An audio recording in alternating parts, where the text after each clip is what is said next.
We are on. Tina, thank you so much for showing up today. I appreciate you so much. Thank you for keeping contact with me, even even after. I know that's for me. It's hard to keep in contact with so many people that I network with, but I love to collaborate and do these things. This is my very first podcast, so I appreciate you as a guest here on this platform. Um, Tell me a little bit about yourself And here. Yeah. I'm excited to be here. I was so excited when you contacted me and you said, "Hey, would you like to do a podcast together?" And I'm like, "Well, yeah, let's give it a try." Let's do it. Let's go. Absolutely. Absolutely. Yeah, it's I really saw you as a really strong force at that David Meltzer meetup, and I knew that I saw that you have a bigger mission than us. It's like it's you look forward to helping people, it seems, and that's what attracted me most towards you. So what exactly do you do? Let's talk about what you do. Okay, so my name is Tina Kramer. I am the creator of Simple Learning, and then I invented a patent pending sound device. So, to tell you a little bit how I ended up doing this type of work, I was a traditional primary years classroom teacher, but I was teaching in the international schools of Hong Kong, and I was teaching 7th and 8th grade math and science. Now, one of the things about Hong Kong is students start school 2 years prior to what we do here in the United States. So it would have been the equivalent in the United States, 5th and 6th grade. Okay. And I had these amazing students in my classes, and I was having conversations with them. I was talking to them. They were clearly intelligent. However, they were flunking. I mean, they were flunking. Yeah, not yeah, not C's. yeah. They were flunking the math and the science, especially the math. And I knew with my traditional education, I was not creating success for these students. My peers didn't know what to do. And I started doing research in the private sector. I started looking in very non-traditional places to make connections. And I came across information that talked about the gifts of a perceptual learner. So an individual that actually thinks in pictures, they have the ability to go off into their imagination and solve problems and come up with ideas. So very creative people, engineers, IT people, artists, pilots, those type of thinkers. And however, the way that they think is the source of the challenge, and they don't get the information they need in the traditional school systems.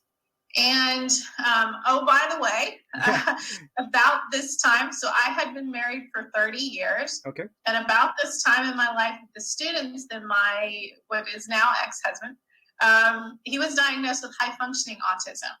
So now all of a sudden my professional life and my personal life crossed paths. And so I finally had answers for the challenges that I was living with at home. Yeah. And then I believed that I could create a connection, because one of the challenges that he experienced was emotionally being able to connect to myself and the children. My children are adults now. Sure. But at that time in my life, they were younger. And autism used to be okay, this is the diagnosis and this is the way it is, and it's not going to get any better. Right. And I refused to accept that. And so then as I was doing research and as I was trying to help my students, I was also doing all this work at home, and we were doing trial and error, and let's try this and let's see what happens. Yeah. And then we started to get success, which was really exciting. The other thing then was I figured out ways to hold my students' attention when they were in the classroom. Nice. It was simple what I was doing, like a tap on the shoulder, hey, where are you? Come back. Or, get them up, sit down. And, we were moving all the time. Absolutely. And it helped them stay focused. And so then I started thinking in terms of if it is possible in the classroom to hold their attention. Right. So I started thinking very literally. They're off in their imagination. I can get them back. I can get them focused. So if they're off, where are they? And then where am I bringing them back to? Nice. And then that opened up understanding around our focus actually holds a place in space and time. Yeah. And when it's out of balance with the physical body, we tend to be spaced out. We tend to be squirreling. Yes. Yes, I'm definitely a squirrel. I'll tell you that. It's I have a hard time holding attention too. So I know the struggle. I know the it's I want to I want to expand on that a little bit too, because you're working with students, and I'm working with right now. I'm working with allies, and as a caregiver, I have a client that has epileptic seizures, and the best thing I can do Oh. when she begins to have a seizure, and I notice it right away, is I begin to like I tap on her, you know, and I bring her back um into reality. You know, it's like you have to be like, hey, you know. So it's definitely a struggle as far as like getting someone's attention and keeping their attention like that. So I appreciate your work. It's I'm glad you do. I know you've helped tons of people before, but now how can we help more people? What do you think, like what does that look like for you right now? So a lot of it is raising awareness. The sound device, like I said, that I invented, it did that same thing I did as a classroom teacher. You get lost off into your imagination. Sound brings you back. So it's a low intermittent sound that's heard every 8 seconds, and it does the same thing I did as the tap on the shoulder of, hey, where are you? Come back. Yeah. We are starting to, so what I believe is we're actually witnessing, I'm going to use the word up level, but there's a consciousness that's occurring in mankind right now. Yes. And so people are actually looking for ways to improve, and we're starting to look at mental health in an amazing way. I mean, we're starting to look at mental health in the same way that we do as our physical health, which is so exciting. Yeah. Because we're losing those old, what's the word, Brian? Those fears around, sure. I think differently. And stereotypes sometimes. I think those are the misconceptions. I feel that there are labels that we get stuck with sometimes too. I've been a huge like I've never let anyone label me. Like I've always just been like I'm not gonna fall under this. You know, it's like I'm not the way that you think I am, because I know myself, right? You don't know what type of person I am, and you putting a label on me, you're just assuming that I'm a certain way. And I never liked that. So I always rebelled in that direction, but I wasn't aggressive in that direction, if that makes sense. You know, it's like I always kept it to myself. And yeah, right. It's you're talking about like perceptual learners, and I was very, very perceptual from a very young age. It's I when even in classrooms, I would have to veer from the group because I knew what the end goal was. So I ended up like backtracking and reverse engineering like a lot of the projects because it was easy for me to see those things. But other people saw it differently, and I got a lot of beef. They try to beat me up on the playground, you know. So no, but I defended myself though, so I'm good. But yes, that's about, yeah. Yeah, no, it's definitely a challenge, and I'm glad you're bringing awareness to this stuff, because there are a lot of people that do suffer with this stuff. They're not open about it. I do have you know, it's like I converse with individuals that do have that problem, and they don't know how to resolve it. So as a mindset coach, I'm implementing certain strategies, seeing what works for certain individuals, and seeing how we can work around these things individually, because I don't know, like there are like your sound device is something applicable to everybody, and I like that. I really enjoy that. It's a great device. It's worked for me as far as like keeping my attention in place and calming me down. It's beautiful. It's a great device. So thank you. And it's worked for my mom too. So like it's given her better sleep. And that's the thing, you know, it's like we get a lot of beef with my dad because he's got dementia, and we kind of struggle with him in the house, and it's like he's always forgetting stuff, and my mom having to remind him all the time. She's always complaining about headaches, she's always complaining about other things, and that she had like that she has a lot of stressors, and working with that avenue, like that angle of it, because I do feel that as I've heard that as you age, some people actually do acquire an attention deficit. So it's I don't know how true, I don't know the statistics on anything like that, but I am aware that some people do suffer through that. My heart goes out to you and your mom. My father is dealing with dementia as well. I don't live with them, but I know the amount of stress that my mother is dealing with in just the day to day, just answering the same question over and over and over. The simple things become arduous and not so simple anymore. So sure. I hear you on what you're describing. Yeah, Brian. Yes.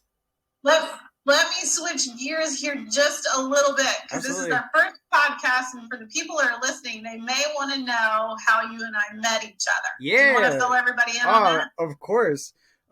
So the way I met my first ally, and this it segues, but I got invited into a room full of doctors, right? I was one of the only people that weren't doctors, and this is through David Meltzer. David Meltzer, he messaged me on my phone. I couldn't believe it, but he texted me an invite down to Phoenix, and I was so stoked. So when we met up, it was down in Phoenix, me and you, and it was for it. It was a tech group, I believe, that was promoting some of their ideas. They got together. It looked like a community of tech savvy individuals. It's been it was the group was called Millionaires to Billionaires. I think. Millionaires to Billionaires. That's right. And we have a photo. I have a photo. I'm gonna have to post that. But yes, the Millionaires to Billionaires podcast, and that was one of their first podcasts too. So I'm super stoked to kind of be able to get further into this, like, and elaborate some of those things too. Where do you feel that technology is going to be helping us in things like this? Do you think that we can kind of look at technology in this particular podcast and see what things you're anticipating or what you look forward to, as far as like how it can help individuals that have that have learning problems, or I don't like to call it problems. I like to call it like I like to call my problems. So I call them differences. I call them differences. Okay. I don't even refer to learning disabilities anymore. I talk about differences. So the status quo, as seen by the general population, is 80% of learners, and then 20% of learners don't fit into that box. I think that number is growing. I think that number is changing. However, that's why. So you have the 80%, and you have 20% that think differently. So that's why I call them learning differences. As far as technology, absolutely, it is amazing. Yeah. I personally, at times, have trouble keeping up with all of the technology, but even my device would fall under that area of technology. And then there are so many apps, and there are so many things that are available that help improve communication. They help improve meditation. You probably can name even more than I can. It's I'm fascinated by some of the stuff that's coming out, and I don't want to reveal too much, but there are certain projects that I am looking forward to, and these are things that I would be pitching to like the Millionaires to Billionaires group as well. So a big shout out to them for having us there at that podcast and the live podcast that we were at, participated, I guess. It's and a big shout out to David Meltzer, the quantum healer, the 5 feet of light is what he calls himself sometimes. And yes, he's absolutely divine. He's a great inspirational individual that I love that man. he's so good, and I'm so grateful. That's the thing that he's shown me. Being being grateful for my things, because I was having a hard time getting out of bed, you know, and great gratitude a gratitude practice is key, for my um for me. It was just like it was realizing that these challenges aren't just challenges. There's more behind it, you know. It's like, it's not just like you're getting, I'm not getting the, how would you say, the short end of the stick here. I'm just looking at it wrong, you know. It's like I haven't shifted that perspective in the right direction, and that's how I feel like so many of us are.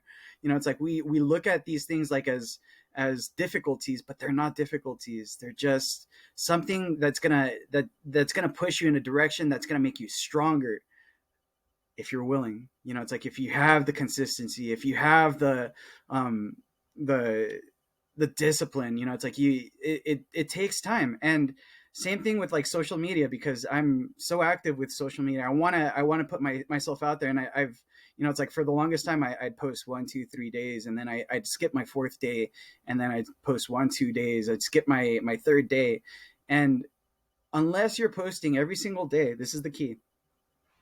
Unless you're posting every single day, there's these little achievements that pop up, and you'll notice them. And that consistency, because they like seeing people come back over and over and over, that's how you're gonna get yourself there, to be seen. So Right. so that's been the hardest part for me too, because I thought I was posting every single day, but I wasn't. Like, I realized, like, I'd be 6 days in, I'd miss my seventh day, and then I'd get shot back down, if that makes sense. Yeah, absolutely. I have that same challenge in posting. So my marketing coach that I work with, he says you need to be posting 3 times a day, 7 days a week. Oh, and you're going to tell me 4. So Yeah. it is, I mean, staying consistent with that, and then working, and then just life. And it does get challenging at times. I know with myself, I'm like you. I'll make it happen, 5 days, and then I'll miss a couple days, or life will happen. And so I definitely hear you on that. Yeah. I want to drop back to something that you said, though, that is so important, and you've got such a great attitude. These things that happen to us in life, I explain it this way. We are born an authentic self, and then we are born into a family, and then we'll pick up an identity based on the family that we're born in. Yeah. And then we go to school, and we get another identity. And then possibly we get a job, or we get married, or we go to college, yeah. And then there are more identity. Yes. Well, eventually, at some point in time in our lives, those old identities no longer serve, right, for the life that we are leading. Yeah. And then there will be a conflict that will happen. So part of the work that I do is taking those old identities that no longer serve, and we internalize those. Right. And through internalizing the old one, the new, more authentic version of ourselves emerges. Yeah. That process that we go through, when we hit that point, like you're describing, to where you can't get out of bed. Yeah. And you just feel awful. And I've had those times in my life as well. Being able to look at that as though now it's time for change. My body, my life, my existence is, yes, saying, it's letting me know what I've been doing doesn't serve. We're right, ready to switch into this new place. Typically, when I work with a client, I will work with that client between 8 to 10 weeks. And at the end of that 8 to 10 week time period, we've got them well on their way. Absolutely. Back into letting go of those old identities, creating the new ones, and then being successful. Yes. And something I want to say about it, I have to give you a compliment, Brian, because when we met, what I remember, we were at that event, and we were standing in line to get our picture taken. And when you go to an event like that, there's people all around. And I remember saying hi to you, and we did the normal introduction that everybody else does. The thing that was different about you was, like, you just didn't do the introduction and then, we moved on to whatever we were doing. You circled back around. You took the time to touch base with all the different people that you met, And then with me as well, you came back around. I don't remember now if we shared our numbers or our emails or Facebook. I don't remember, but there was some way. And then in your diligence and interest in caring about people, that you don't just go, oh, hi, nice to meet you, and that's it. It's nice to meet you. And then you take the time to establish and create a connection in a relationship. Absolutely. And that's kind of rare in this day and age. So that was something that really stands out about you. For me, when you said, hey, you want to try to do a podcast together? I'm like, well, sure, let's give it a shot. Let's do it. Why not? See, that's the exciting part about this. And I didn't realize how I did this stuff. I really didn't. It's just something that I've for some reason or another, I'm kind of like a social butterfly when it comes down to it like that. And I just realized recently that I do fall under an ENFJ category, ENFJ/A category. So I didn't know that about myself. I never wanted to label myself under a Briggs-Meyer test at all. It's like I was so reluctant to know that part of myself because I was just like, it's just gonna put me in a category, right? And there are so many things that you can learn about yourself when you start realizing, it's like these are things that help you. Like if you look at it as a tool, it's like there's different ways of perceiving these things, and it's like I have my faults, I understand that, but really taking your weaknesses and making them strengths, really working on those things, and that's I think that's why I was just attracted to your energy as well. It's like I talk about magnetism because magnetism is definitely something within my realm of influence. I've grown up with energy healers, and my mom's one, my aunt is another, and it's something that delves into belief and personal beliefs. Like I don't care if you're Catholic or Christian or Buddhist or anything like that. There's underlying ideas between all these things that do converge. And that's what makes us good. And I think that's what David Meltzer talks about a little bit too. So big props to that kind of idea and for gathering us with that type of energy. And for you, like the thing that I saw most interesting with you was that you were excited about being there. That's what really got me. Like I looked at you and I was just like, okay, so this person is actually like, she's here because she wants to, not because of anything else, right? So I'm glad we got connected in that way, and that we're working together. So thank you, Tina. Thank you so much. Absolutely. So it has been a pleasure. We have done our first podcast. Absolutely. We have introduced ourselves. We've introduced how we know each other. Before we start to wrap things up, because we're really close to time, anything else you want to add, Brian? So I had some other stuff I was thinking about, but I've been working really hard not to interrupt individuals, and that's part of my coaching program too. Like the writing reflex. You know what a writing reflex is? Have you heard of that before? I'm not. No. Okay, so a writing reflex is like interjecting in between conversations because you have like an idea that you want to express, or that you want to that you're looking to comment on right at that moment, rather than listening to a person. So this is like a thing that I've been learning as far as like really working on my listening skills, really listening to the other person, putting those distractions away, and focusing on what that energy is all about. So again, it's so cool to work with you, Tina, and I'm a lucky guy getting to meet you. So thank you. Is there anything else you want to add in the next like 2 minutes here? Or no, I'm going to call it good. I think we've covered our basics, and we're off to an amazing, great first start. Awesome, Tina. Thank you so much for coming on to the show, this podcast. I still don't know the name of it. We will figure it out as we go. Okay. Sounds good. All right. I'm gonna